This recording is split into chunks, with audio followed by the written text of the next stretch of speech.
Welcome, friends and collectors. I know it's been a while since I've done one of these, but courtesy of J-Car Diecast, I have a Matchbox D case to unbox and review for you. Later on, we will also be taking a look at the F case as well. But first things first, let's get the D case open. You can see D right here. This is for 2022 Matchbox Basics. Each of these cases, again, if you're not familiar, will contain 24 models each, 24 vehicles each, call it what you will. Now, I know I am months behind on doing this, so chances are you've probably already watched an unboxing video on what's inside of these and each of the vehicles, but I always like to give my own 2 cents on what's inside. So, alright, here you can see from the top-down view, the assortment. There you go. So let's just not waste any more time and get one of each of these out. Alright, here we go.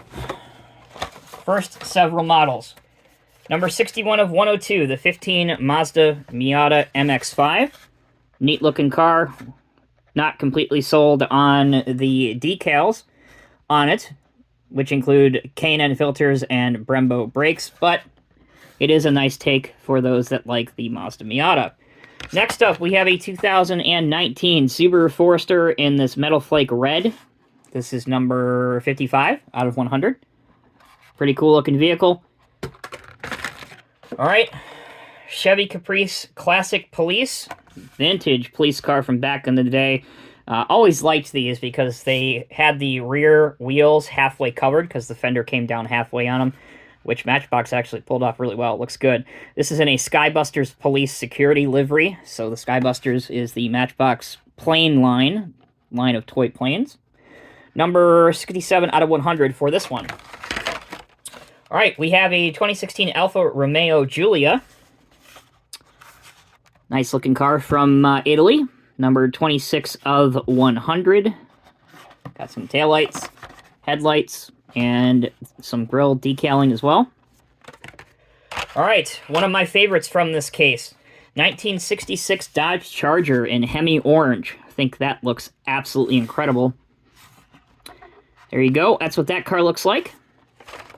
All right, next we have the Polaris RZR, number 39 out of 100. By the way, the Dodge Charger was 51 out of 100. Moving on. 2018 Toyota Hilux in, quite frankly, a really ugly green color, I believe. There you go. We'll discuss this more in depth in the second part of the video when we open it up.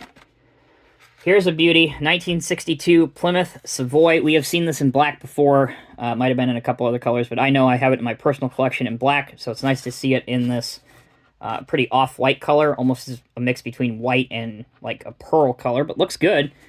Again, 54 out of 100 for the Savoy.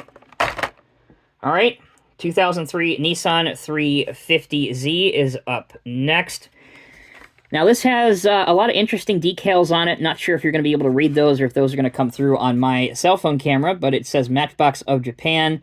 Also has Falcon for Falcon tires and 350Z right behind the front wheels. And then also AEM, Aftermarket Performance Parts, as well on it. All right. Absolutely, hands down, one of my favorite castings for Matchbox Basics this year, the 1965 Ford C900 tractor in a shell livery. Again, we are definitely going to open up one of these in the second half of the video, so stay tuned. Next, out of the box, we have a Mazda CX-5 in blue. Interesting looking little family car there, crossover car. Number 57 out of 100 for that one. And then here's another gorgeous beauty. The 1941 Cadillac Series 62 convertible coupe or coupe in a dark red finish. God, I love this casting. Love this car. What have we seen this in over the years? Wasn't it in a green? Now we have it in red. Might have been in black. I think there might have been one in blue as well. Okay, continuing. Number 53 out of 100, the Tesla Model X crossover SUV. So Tesla's entry into the highly competitive crossover category. Number 47 out of 100, Push and Puller. A car that doesn't really know which way it's going. A bunch of us can relate to that here lately. Holidays often take the best out of us. And there isn't one Dodge Charger in this case. There are two. We had one from 1966 and a much modern one. This is the 2018 Dodge Charger in purple. Looks kind of reminiscent of the plum crazy purple color that they offered back in the day. Not totally exact, but close enough. Continuing on. Ford Police Interceptor, number 42 of 100. This has the Hazmat Team decals on it for the Matchbox Fire Department. Interesting take on this. This is usually a police car or government vehicle. Yes, it can be used as a fire chief vehicle, but not sure a hazmat response vehicle would be a totally realistic livery for it. All right, we've got the Rabbit up next. Number 25-100, the 76 Volkswagen Golf MK1 or Mark 1. Another vintage car for hot hatches. Fans of European hatchbacks will like this one. All right. Another interesting casting that came out a couple of years ago. This is a Road Stripe King, number 60 of 100. This is based on the trucks that paint the line on finished asphalt roads. And I believe, yeah, they have not done away with it yet. Again, I'll show you when we unbox this, but there's a hole in the back bed where you can place a crayon and simulate striping down a road if you wanted to. So a lot of play value there, especially for youngsters. All right, nearing the end. 21 out of 100, the 76 Honda Civic CVCC. Another car for fans of hatchbacks, this time for JDM hatchbacks. Nice to see it in this color. We've seen it in an awful mustard color already, and I'm not sure what the other color was, but I think this is the third release for that. Polaris Slingshot, number 90 of 100. Interesting three-wheeler. I'm not a big fan of these myself, but there you go. MBX Field Car, number 15 of 100, and this one has free ride and a bunch of other decals on it, but they're pretty hard to make out while it's in the blister, so we'll take a closer look at it here in just a moment. Down to the last three in the case, we have the 64 Austin Mini Cooper, number, what is this, 78 or 28? 78 out of 100, in a pink color with some white striping on the hood, paying homage to the classic Minis. This will be a favorite, not because of the casting, but because of the livery that's on it. This is the MBX Backhoe, 29 of 100 in a National Parks livery. Me being a construction guy, you can bet we'll open this one up and we'll take a closer look at it. And last, but certainly not least, we have the 1934 Chevy Master Coupe or Coupe, another car from what I consider the greatest period in car culture, the 30s through the early 50s. So, can never get enough of these. They always look amazing. All right, that's the unboxing of the 2022 D-Case. We're going to take a quick break. When we come back, we'll have the spin table out, and we're going to open up most of these models. All right, everyone, thank you for joining me. Going in absolutely no particular order, let's get started with taking a look at most of these on the spin table. All right, first up, Ford Police Interceptor. So, as I was alluding to, this is a car that several police departments, whether they be federal, state, or local, often use this vehicle. It is a very, very powerful Ford with a lot of interesting packages that make up the quote-unquote Ford Interceptor package. I can tell you firsthand, these cars fly. They perform flawlessly. And even though it may look like a Taurus, it may look like, you know, an old Crown Vic, they guarantee you have some of the best performance on road that you can get out there. As for the casting, clear insert for the light bar, which mimics the windshield. You have the bumper bar or pit maneuver bar on the front of this car. And as I said already, the decal is the Fire Department Hazmat Response Team. Hazmat, for those not familiar, hazardous materials is what that stands for. So if there's a chemical spill, even something as simple as like a chlorine gas leak, hazmat teams will go out and address that. So there you go. That's that casting. Enough talking about it. Let's move on. We got a lot to get to. 2018 Dodge Charger. Now, I mentioned that this, at least to me, is very reminiscent of the old Plum Crazy Purple Dodges, which is a color that you could have gotten back in the day on some of those vintage muscle cars. So this one I'm quite fond of. I do like the black bumper and the running lights and headlights that have been decaled on. They look great. If you look in the door, it has that famous, as it tries to take off, typical Charger. It has that famous indentation in the door, which, again, Matchbox has replicated well. We have the taillights on here, as well as a license plate. I cannot make out where the license plate is from. Maybe it just says Matchbox on it. I don't know. But little subtle details like that really can often be the difference between an average casting and a relatively nice model. All right, next up, we have the push and puller. So, again, something that I can attest to personally. I don't know if this was exactly the place that inspired this car, but in Michigan, close to the Michigan International Speedway, for years outside of a body shop, forgive me, I forget the name of the place. I want to say Scotty's, but I don't think that's right. But they had a real-life car that looked exactly like this. You weren't really sure which way the vehicle was going, because the front looked like the rear and vice versa. So I'm not sure if that's exactly what they took inspiration for, they being Matchbox, to make this, but it's super cool because it actually is based off of something in the real world, even though it is a fantasy casting. As for the livery and decals, the red livery looks good, especially with the white bumper. It has this large shark mouth, if you will, on the front, which again is, I think, kind of sort of paying homage to maybe some of the nose art on World War II aircraft, potentially. But it looks good nonetheless. And it says friend or foe, A58. I believe anything with the number 58 is a tribute to one of the Matchbox designers. So, there you go. Okay, back to licensed castings. We have the Tesla Model X. Again, this is one of Tesla's attempts to get into the crossover market, which here in the United States is exceptionally popular. So there you go, blue with the clear top on it, so you can actually see the interior of the car, including the seats in the very back. It is left-hand drive, obviously. The license plate on the back says 0 emissions. Would make sense to Tesla.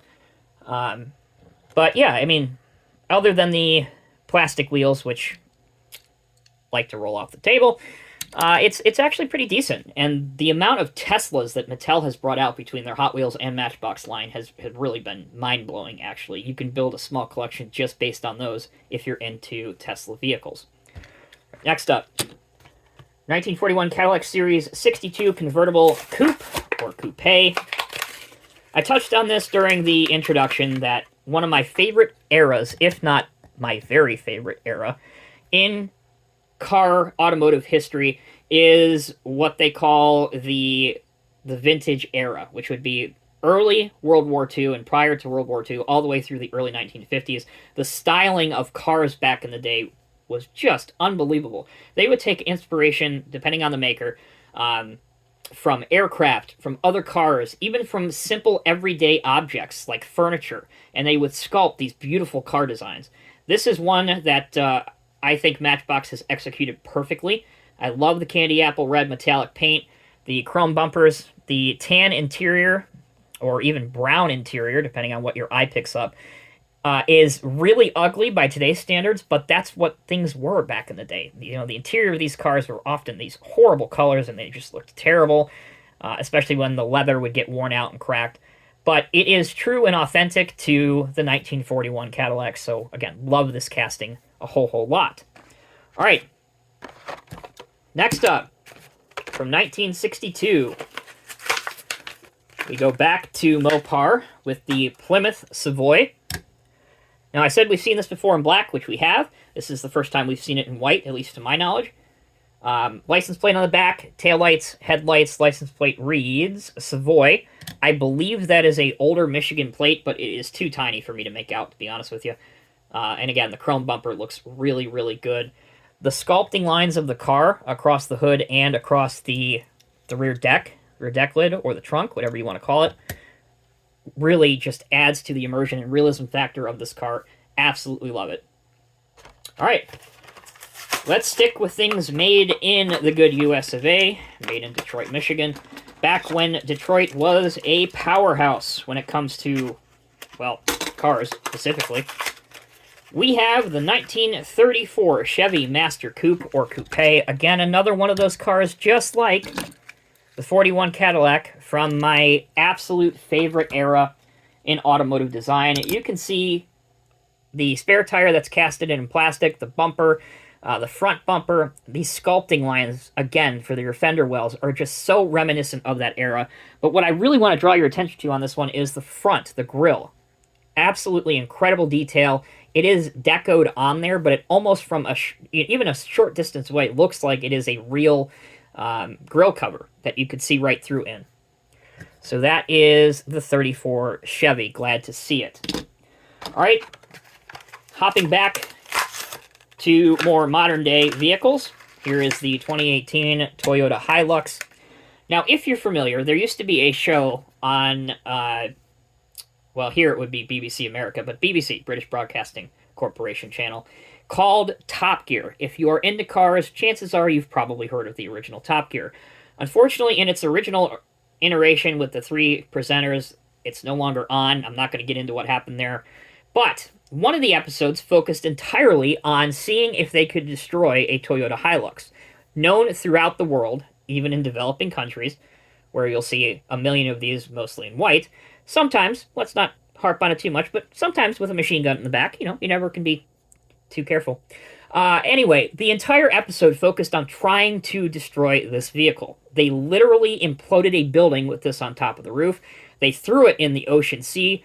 They lit it on fire. They hit it with a wrecking ball. All these tests, and I kid you not, the thing still started up and drove away with only minor tweaks being needed to be made to it.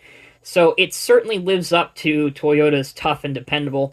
But this truck, like I said, even though it might be loved by terrorists, is an amazing vehicle, and I really wish that they would sell the Hilux here. Basically, they're Tacomas here, but it's not the same vehicle. But there you go. As for the casting, enough of storytelling. You can see this green color, which I already mentioned before, I don't like. On the back, you have Toyota Hilux on the back, and then on the front, you have the very, very iconic Toyota emblem and your headlights. Clear interior. I believe this is, I hope they modeled it. Yeah, it is. They modeled it right-hand drive, which is good. And it's in a crew cab configuration, obviously with the 4 doors. All right, there you go. Next up, back to a Matchbox casting that many people will probably not like initially. This is the Matchbox Field Car, which I believe was a casting back in the day that Matchbox did. The graphic on the door reads Mountain Bike, XC, Free Ride, and Downhill Ridge. I guess the coolest aspect about this is it takes components of the old Ford Bronco, maybe some of the old Toyota Land Cruisers, FJ Cruisers, maybe some of the older Isuzus, and really just incorporates the best aspect about those little small SUVs into this fantasy vehicle, and I think they executed it quite well. Another small detail is this winch on the front, a recovery winch, which if you're not an off-roader, you may not know what that means. If you do rock climbing or off-roading, chances are you're going to get yourself in a pretty precarious situation now and then. So you can actually tow yourself out with that front recovery winch. Spare tire on the back, hitch on the back as well to haul around some of your Matchbox hitch and haul trailers. So overall, not a bad little casting. Next up, boy, we still got a lot to get through. 1964 Austin Mini Cooper in pink. Again, I personally would not choose this color, but for all the lady collectors out there, you know what? This hot pink car is pretty attractive. Stands out on the pegs rather well, and I like the white racing stripes. And that's always kind of been a hilarious mantra with me with Mini Cooper is that yes, they were very famous in rallying over the years, but you wouldn't think of a Mini Cooper as a racing vehicle, and just to see racing stripes on them more often than not. To me, anyway, I don't know about you guys, but to me it's a little bit comical. All right, again, trying to pick up the pace here. Next up we have the the Polaris Slingshot 3-wheeler. If you live around me, which hopefully you don't because Ohio may be the most boring state to live in, but we're not going to go into that too far. You see a lot of these Polaris Slingshots out. They're very, very popular. I'm sure they're popular in other parts of the world as well. It takes the best part of a performance car with the best part of a high-speed motorcycle, and there you go. You get a Slingshot. The casting, Slingshot decals and logo all over it. Driver's steering wheel on the left-hand side, so it's obviously an American outfitted vehicle. It just doesn't do much for me, so we're not going to harp on it too much. All right, 2019 Subaru Forester. I feel like crossover and SUVs must have been a theme for this case. This is a real good one. Check out the grille detail, the headlight detail. Even the back is excellent with the Subaru logo and your taillights and turn indicators. Really, the only thing that's quite ugly is the large mounting peg in the rear windshield, but you're going to have that when we're talking Matchbox here, guys. But overall, I think this is an excellent execution of this Subaru crossover vehicle. I think it looks quite good. All right, going back to Polaris. There's not one but two Polaris vehicles in this assortment. So we saw the Slingshot. Now we have the Polaris RZR, which is shorthand for Polaris RZR. So this is more of a recreational style four-wheeler that you would take out. Again, it is a real company, obviously being licensed by Polaris. I think it's a little bit overdone and overused in the Matchbox line, and the casting itself is way too big, but obviously, as we all know, Matchbox and Hot Wheels do not pay particular attention to scale. It's just really whatever fits in the blister. But if you do like it, that's your prerogative, but it's not a big deal for me. All right, 2016 Alfa Romeo Giulia in a dark blue finish. Alfa, of course, the famous luxury Italian sports car company. Although, let's be honest, what car company out of Italy really isn't luxurious or awesome? You are starting to see a lot more Alfa Romeos in the United States. Before, you really wouldn't see them hardly at all. They were very difficult to import. They were very expensive.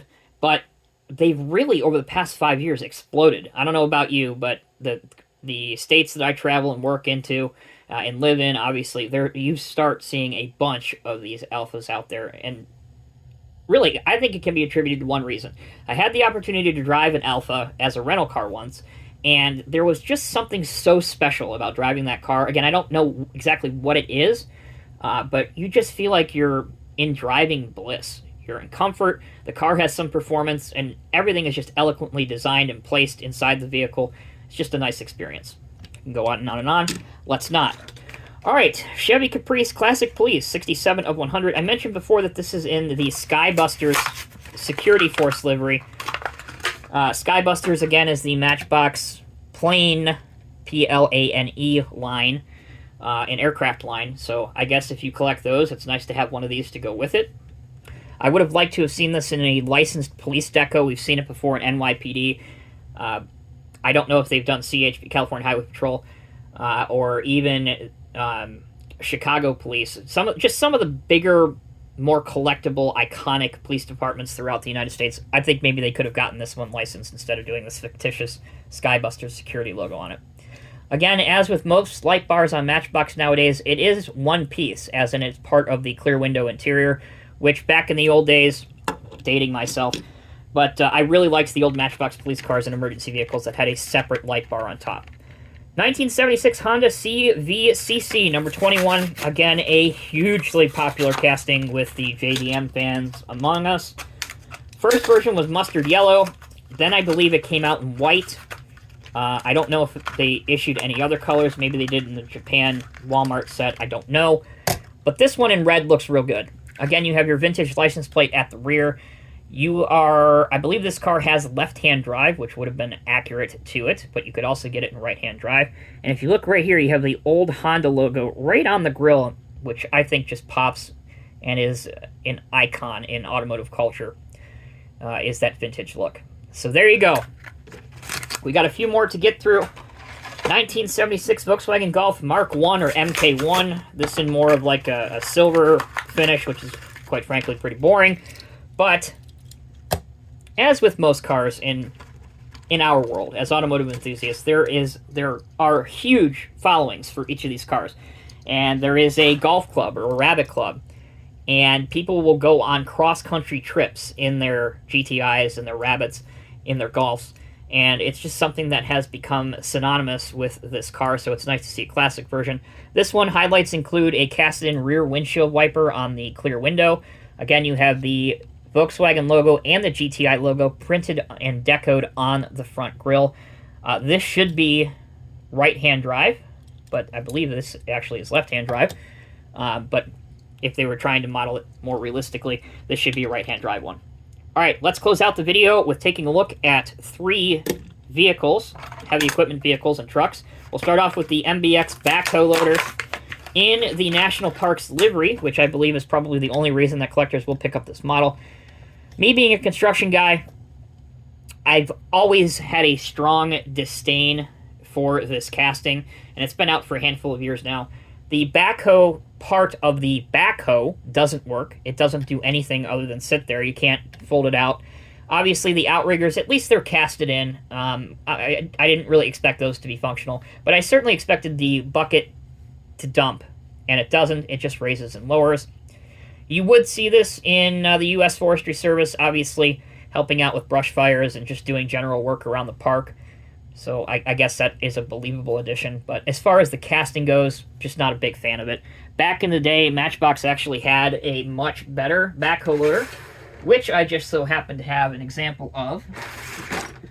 That was in the Matchbox Caterpillar Dirt Machine series. Now, if you want to talk about backhoes, that is a backhoe. Right here. And to this day, it is still one of my favorite all-time Matchbox castings. And I would do just about anything for Matchbox to get a license with Caterpillar back. I think that would be absolutely incredible. All right, enough rambling on and on about days past. We have the Road Stripe King. So here is that giant hole. And I guess what kids can do with their parents or grandparents or guardians' permission, they could put a crayon in there. Or if you're from around here, which I absolutely despise the way they say this, a crown. A crown is something you would wear if you're a king. A crayon is something that you would use to draw with. Hope the Midwesterners watching this video didn't just get triggered there. Anyway, it is a model of a road painting truck.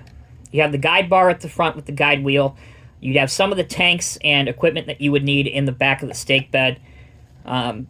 It is a decent little casting, but the biggest selling point about it is its play value, which of course you could, as I mentioned before, you could put a little pen in, or pencil, whatever, crayon, and draw all over your parents' house, which I guarantee you would make them very, very happy.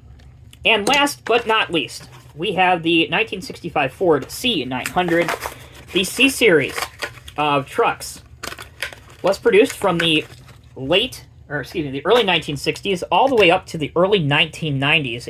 It was a very iconic truck that you can still see even out on roadways today. They offered them in garbage trucks and tractors, as you see here, fire trucks, construction trucks like dump trucks and cement mixers. Pretty much every application you could possibly need a truck for, Ford offered the C-Series cab. This one is in shell, the very classic, iconic company, oil company, lubricating company, gas company as well. And it does have a hole in the back portion where your fifth wheel would be, and that is so that you can hook up to some of your favorite Matchbox trailers, and really leaves this open to potentially being part of that Matchbox Convoy series with maybe a tanker trailer or something behind it in the future. That'll do it. Thank you all for sticking with me for the entire half-hour video. Really hope you enjoyed it. Again, a huge thanks to J-Car Diecast for sending this case over for review. Really, really appreciate that, and I appreciate you guys watching. Until next time, take care, be well. I'll see you in the next review.